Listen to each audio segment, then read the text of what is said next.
Welcome back, mathematicians. This is kind of a long time coming, but here's a plus video. Um, I'm going to use long division. I'm going to use synthetic division. I'm going to use the factoring theorem, and I'm going to try to all do it at once, right? What we're going to see is something that says like solve this polynomial, right? Or find the x-intercepts of this polynomial. And what we want to do is really take a look at this guy and try to break it down into its factors. Okay, so what I'm looking for is x-intercepts, right? After we find the factors. So one thing at a time. First thing I should look at is the degree. The degree is up at the top here, and it says that I have 4 roots or 4 x-intercepts. Okay, so I should be looking for 4 in total, right? Also, what I want to look at is this last term, right? I can use the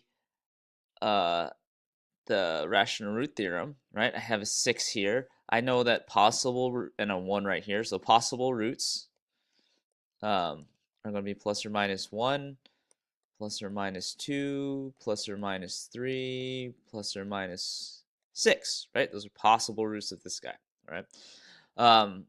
So let's say I, plug some of these numbers in, and because I kind of know the problem already, let's plug in a -2, say. So let's say f -2, this, and then again, this is the factoring theorem that we got. 6, okay, and this is going to be our factoring theorem. So I plugged everything in. I plug -2 for x, and I work it out, right? So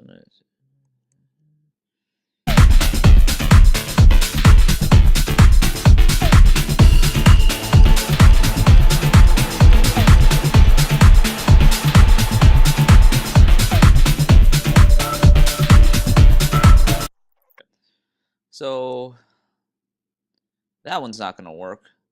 So it must not be -2 as one of our roots. What about +2? Let's try that one. Okay, so again, this is just using a rational root theorem to try to figure out what to plug in. So let's say I plugged in a couple things already. I'm going to, again, replace all my x's with a 2 this time. Let's see if that one works out.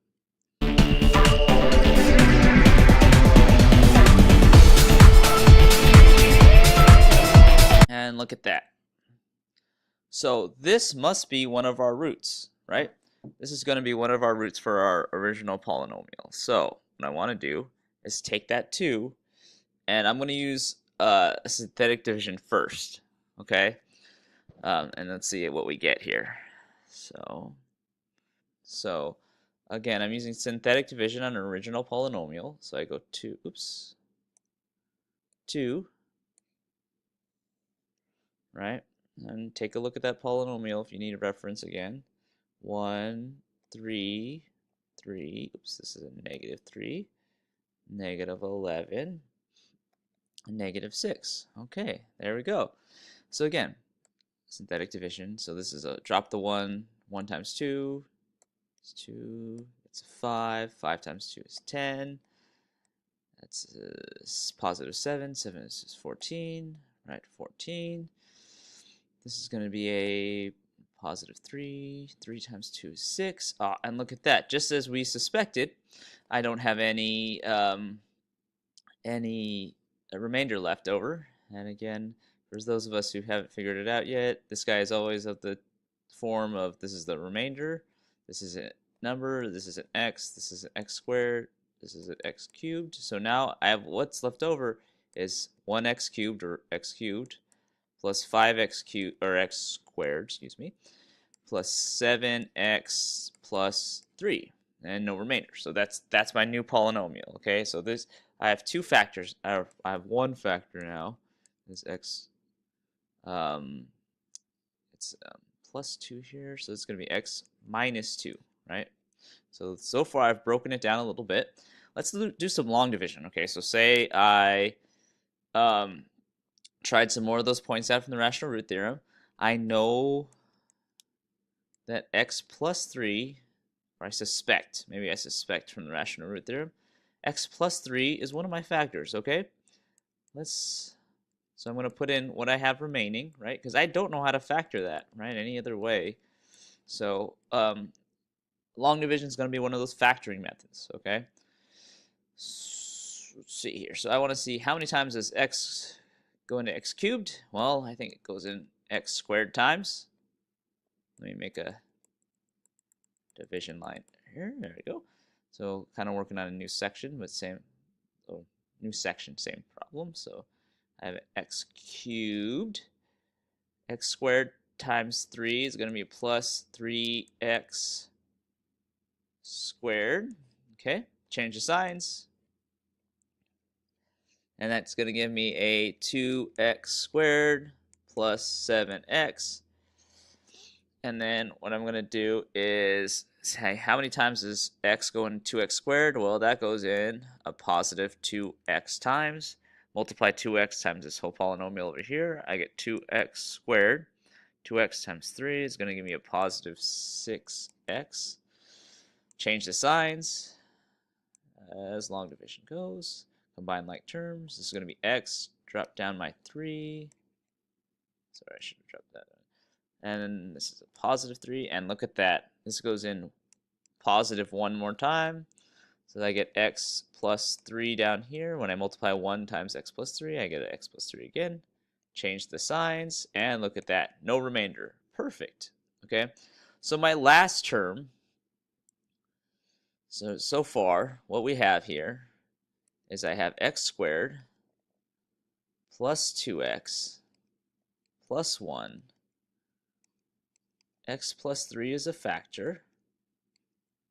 And x minus 2 is a factor. Oops. Okay?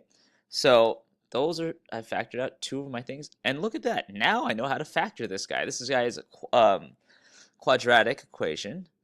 Okay, so I can go like this. I want two things that multiply to give me 1 and add to give me 2. Well, there are not too many things that multiply to give me 1. It's just 1 and 1. So this guy is a x plus 1, x plus 1, x plus 3, x minus 2. Okay? And there you go. That is almost done. All right? Again, I'm trying to solve for this guy, so I'm trying to find x-intercepts. This one in particular is pretty easy. They're actually the same. They're going to result in the same x-intercept, right? Because I have an x plus 1 and x plus 1. So what I'm going to do is take each of these terms, and I will skip writing that one twice because it's, again, going to be the same thing. And I should have 4 roots, which I do. And so I have x minus 2 is equal to 0.